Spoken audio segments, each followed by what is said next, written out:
नमस्कार दोस्तों, चलिए जानते हैं उत्तर प्रदेश की हर जिला हर क्षेत्र की फटाफट 50 बड़ी खबरों को सिर्फ 10 मिनटों में। लेकिन उससे पहले आप वीडियो कहां से देख रहे हैं कमेंट में जरूर बताएं। उत्तर प्रदेश में आम लोगों को बड़ी राहत देते हुए अब रविवार को भी जमीन की रजिस्ट्री की सुविधा शुरू कर दी गई है। इस नई व्यवस्था के तहत नागरिकों को काम से छुट्टी लेकर अलग से कार्यालय जाने की जरूरत नहीं पड़ेगी। फिलहाल यह सुविधा राज्य के 9 प्रमुख शहरों में लागू की गई है, जिससे रजिस्ट्री प्रक्रिया अधिक आसान और तेज हो सकेगी। उत्तर प्रदेश में आवास योजना को लेकर बड़ा निर्णय लिया गया है, जिसके तहत भुनिया समेत 35 पिछड़ी और वंचित जातियों को प्रधानमंत्री आवास योजना का लाभ देने का प्रस्ताव तैयार किया गया है। इस पहल का उद्देश्य गरीब और बेघर परिवारों को पक्का मकान उपलब्ध कराना है। सरकार का दावा है कि इससे ग्रामीण और शहरी दोनों क्षेत्रों में आवासीय असमानता कम होगी। उत्तर प्रदेश में सरकारी नौकरी की तैयारी कर रहे युवाओं के लिए बड़ी राहत आई है। विभिन्न विभागों में 2500 से अधिक पदों पर भर्ती का नोटिफिकेशन जारी किया गया है। योग्य उम्मीदवारों को स्थायी रोजगार का अवसर मिलेगा। आवेदन प्रक्रिया ऑनलाइन है और चयन पूरी तरह पारदर्शी तरीके से होगा। उत्तर प्रदेश में स्मार्ट मीटर को लेकर उपभोक्ताओं के बीच असंतोष बढ़ता दिखाई दे रहा है। राज्य में करीब 75 लाख उपभोक्ताओं को स्मार्ट मीटर से जुड़ी बिलिंग और बिजली आपूर्ति संबंधी समस्याओं का सामना करना पड़ रहा है। कई जगहों पर अचानक बिल बढ़ने और तकनीकी गड़बड़ियों की शिकायतें सामने आई हैं। उत्तर प्रदेश में मत्स्य विकास निधि के तहत ग्रामीण और शहरी क्षेत्रों में बुनियादी ढांचे को मजबूत करने की दिशा में बड़ा कदम उठाया गया है। विभाग ने नई गाइडलाइन जारी करते हुए सामुदायिक भवनों और आधुनिक मछली मार्केट के निर्माण की योजना को मंजूरी दी है। इस पहल से मछुआरा समुदाय को बेहतर सुविधाएं मिलेंगी। उत्तर प्रदेश में प्रशासनिक फेरबदल का सिलसिला जारी है। हाल ही में 64 IAS अधिकारियों के तबादलों के बाद अब सचिवालय सेवा के 30 अधिकारियों की नई तबादला सूची जारी की गई है। इस कदम को प्रशासनिक कार्य प्रणाली को अधिक प्रभावी और तेज बनाने की दिशा में उठाया गया कदम माना जा रहा है। उत्तर प्रदेश में किसानों से जुड़ी एक अहम प्रशासनिक जानकारी सामने आई है। फार्मर रजिस्ट्री की अनिवार्यता को लेकर जारी किए गए नए निर्देशों का पत्र अब जिलों तक पहुंच गया है। इससे पहले किसानों को रजिस्ट्री कराने की बाध्यता को लेकर असमंजस की स्थिति बनी हुई थी। नए पत्र के बाद संबंधित विभागों में प्रक्रिया को लेकर स्पष्टता आने की उम्मीद है। उत्तर प्रदेश में कानून व्यवस्था को और मजबूत बनाने के लिए राज्य सरकार ने कई जिलों में विशेष अभियान चलाया है। लखनऊ से मिले निर्देशों के बाद पुलिस ने संदिग्ध गतिविधियों पर नजर बढ़ा दी है। अपराधियों के खिलाफ धरपकड़ तेज हुई है, जिससे आम लोगों में सुरक्षा की भावना मजबूत हुई है और पुलिस की सक्रियता साफ दिखाई दे रही है। गोरखपुर में स्कूल बसों की सुरक्षा को लेकर प्रशासन ने सख्त निर्देश जारी किए हैं। 15 वर्ष से अधिक पुरानी बसों के संचालन पर रोक लगाने का फैसला लिया गया है। इसके साथ ही सभी स्कूलों की मान्यता और परिवहन व्यवस्था की जांच भी की जाएगी। इस कदम का उद्देश्य बच्चों की सुरक्षा सुनिश्चित करना और सड़क दुर्घटनाओं के जोखिम को कम करना है। गाजियाबाद में बढ़ते प्रदूषण को देखते हुए प्रशासन ने सख्त कदम उठाए हैं। औद्योगिक इकाइयों और निर्माण स्थलों पर विशेष निगरानी रखी जा रही है। नियमों का उल्लंघन करने वालों पर जुर्माना लगाया जा रहा है। इस अभियान का उद्देश्य शहर की हवा को साफ करना और लोगों के स्वास्थ्य को सुरक्षित रखना है। उत्तर प्रदेश में संगठन को मजबूत करने के लिए प्रशिक्षण कार्यक्रमों की शुरुआत की जा रही है। इसमें कार्यकर्ताओं को नेतृत्व, संवाद कौशल और सामाजिक कार्यों की जानकारी दी जाएगी। इसका उद्देश्य सक्षम और सक्रिय कार्यकर्ता तैयार करना है, जिससे संगठन को नई ऊर्जा मिले और जमीनी स्तर पर कार्य और अधिक प्रभावी बन सके। अयोध्या सौर ऊर्जा के क्षेत्र में आत्मनिर्भरता की नई मिसाल पेश कर रही है। इसे उत्तर प्रदेश की पहली मॉडल सोलर सिटी के रूप में विकसित किया जा रहा है, जहां सरकारी भवनों, सड़कों और सार्वजनिक स्थानों पर सोलर पैनल लगाए जा रहे हैं। इस पहल से ऊर्जा की बचत के साथ पर्यावरण संरक्षण को भी बढ़ावा मिल रहा है। वाराणसी के प्रसिद्ध घाटों को स्वच्छ और सुंदर बनाने के लिए विशेष सफाई अभियान शुरू किया गया है। नगर निगम और स्थानीय संगठनों की मदद से गंगा किनारे व्यापक सफाई की जा रही है। इस पहल से धार्मिक पर्यटन को बढ़ावा मिलेगा और आने वाले श्रद्धालुओं को बेहतर सुविधाएं उपलब्ध होंगी। राजधानी लखनऊ में बढ़ते ट्रैफिक जाम की समस्या को देखते हुए नई ट्रैफिक प्लानिंग लागू की गई है। प्रमुख चौराहों पर बदलाव किए गए हैं और पुलिस की तैनाती बढ़ाई गई है। इस नई व्यवस्था से यातायात सुचारू होने की उम्मीद है और लोगों का समय भी बचेगा। उत्तर प्रदेश की विकास और पर्यावरण नीति को लेकर नई चर्चा तब देखने को मिली जब दिल्ली के एक राष्ट्रीय मंच पर यूपी मॉडल को विशेष रूप से सराहा गया। इस मॉडल में स्वच्छ ऊर्जा, हरित विकास और नेट जीरो उत्सर्जन के लक्ष्य को लेकर की जा रही पहल को एक सफल उदाहरण के रूप में प्रस्तुत किया गया। नोएडा में तेजी से बढ़ते औद्योगिक निवेश के कारण रोजगार के नए अवसर पैदा हो रहे हैं। कई बड़ी कंपनियों ने यहां अपने प्रोजेक्ट शुरू किए हैं। इससे हजारों युवाओं को नौकरी मिलने की संभावना है और क्षेत्र की आर्थिक स्थिति भी मजबूत होती दिखाई दे रही है।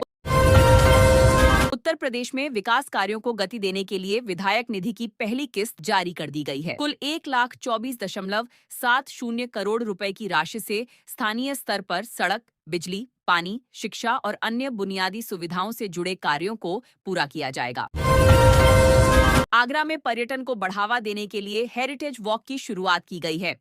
इस पहल के तहत पर्यटकों को ऐतिहासिक स्थलों और स्थानीय संस्कृति से परिचित कराया जा रहा है। इससे न केवल पर्यटन बढ़ेगा, बल्कि स्थानीय व्यापारियों और गाइड्स को भी अच्छा लाभ मिलने की उम्मीद है।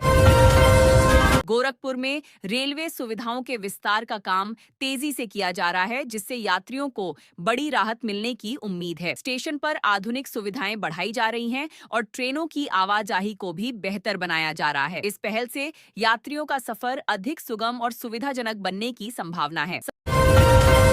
सहारनपुर में पर्यावरण संरक्षण को बढ़ावा देने के लिए हरित अभियान चलाया गया है, जिसके तहत हजारों पौधे लगाए गए हैं। प्रशासन और स्थानीय लोगों की भागीदारी से यह अभियान सफल होता दिखाई दे रहा है। इसका उद्देश्य क्षेत्र में हरियाली बढ़ाना और प्रदूषण को कम करना है।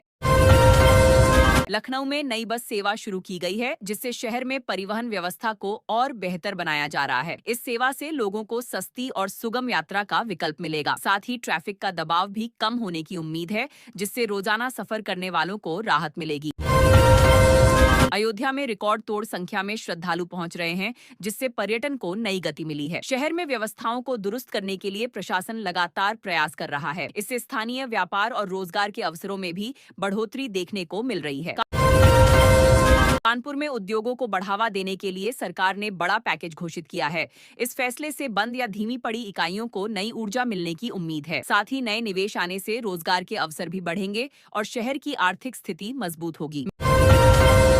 मेरठ में पुलिस ने अपराधियों के खिलाफ सख्त अभियान चलाते हुए कई संदिग्धों को हिरासत में लिया है। शहर में बढ़ते अपराधों पर नियंत्रण के लिए विशेष टीमों का गठन किया गया है। लगातार चेकिंग और छापेमारी से अपराधियों में डर का माहौल है। इस कार्रवाई से आम जनता में सुरक्षा की भावना मजबूत हुई है और पुलिस की सक्रियता बढ़ी है।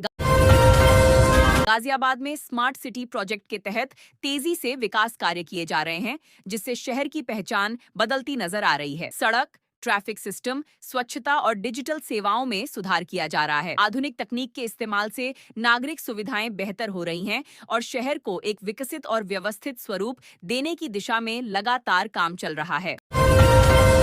कर प्रयागराज में छात्रों के लिए नई शिक्षा योजना लागू की गई है, जिसका उद्देश्य पढ़ाई की गुणवत्ता को बेहतर बनाना और प्रतियोगी परीक्षाओं की तैयारी में मदद करना है। इस योजना के तहत छात्रवृत्ति, कोचिंग सहायता और डिजिटल लर्निंग संसाधनों पर विशेष ध्यान दिया जा रहा है, जिससे युवाओं को आगे बढ़ने के अधिक अवसर मिल सके।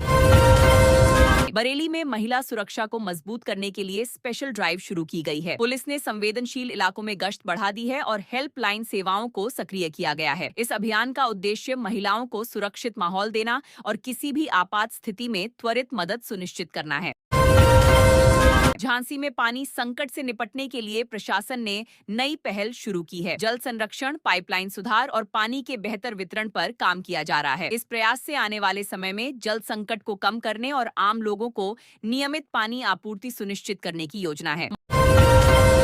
मथुरा में त्योहारों को देखते हुए सुरक्षा व्यवस्था को हाई अलर्ट पर रखा गया है। प्रमुख मंदिरों और भीड़भाड़ वाले इलाकों में पुलिस बल तैनात किया गया है। निगरानी बढ़ाने के लिए सीसीटीवी कैमरों और गश्ती दलों की मदद ली जा रही है, ताकि श्रद्धालुओं को सुरक्षित वातावरण मिल सके।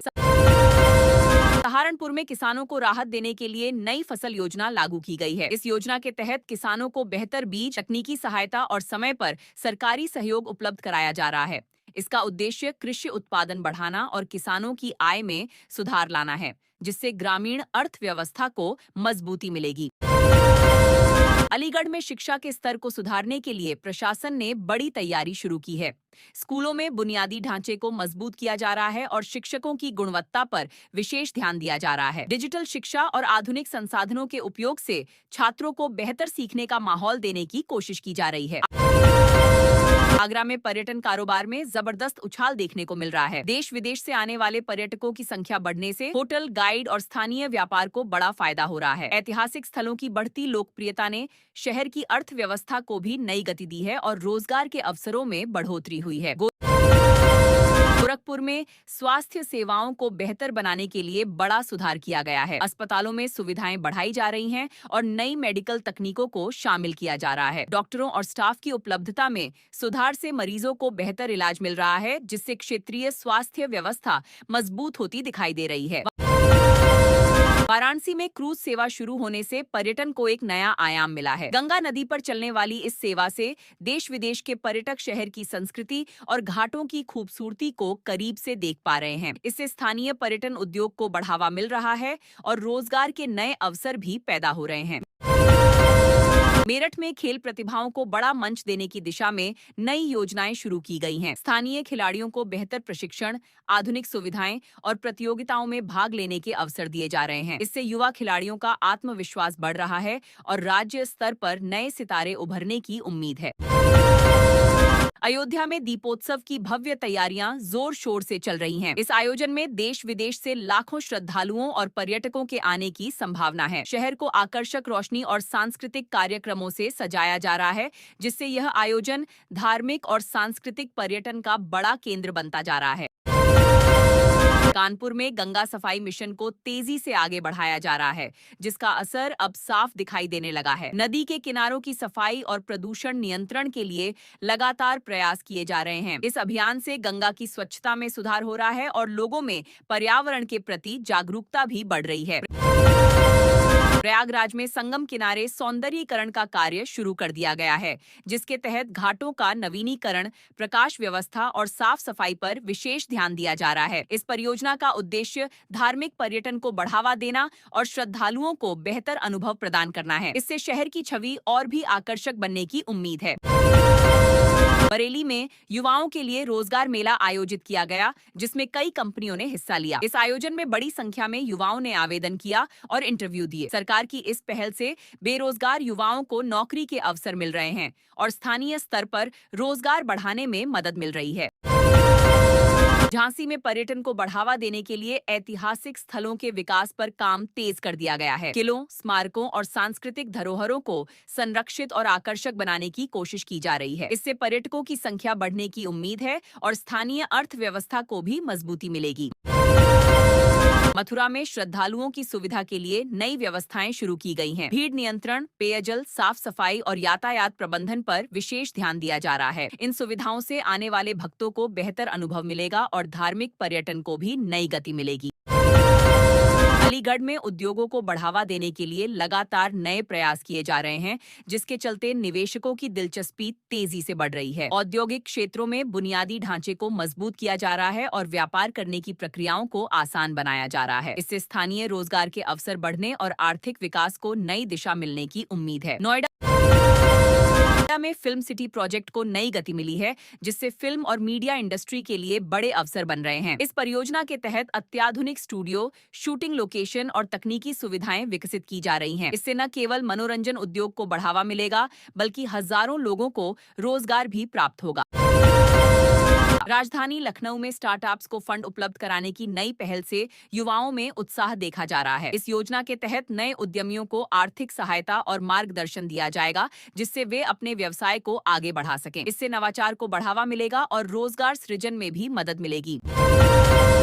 नोएडा में नोएडा इंटरनेशनल एयरपोर्ट परियोजना ने अब तेज रफ्तार पकड़ ली है, जिससे पूरे क्षेत्र के विकास को नई दिशा मिल रही है। निर्माण कार्य में तेजी आने से कनेक्टिविटी बेहतर होने की उम्मीद है और भविष्य में यह एयरपोर्ट अंतर्राष्ट्रीय स्तर पर भी बड़ी भूमिका निभाएगा। इससे रोजगार और निवेश के अवसर भी बढ़ेंगे।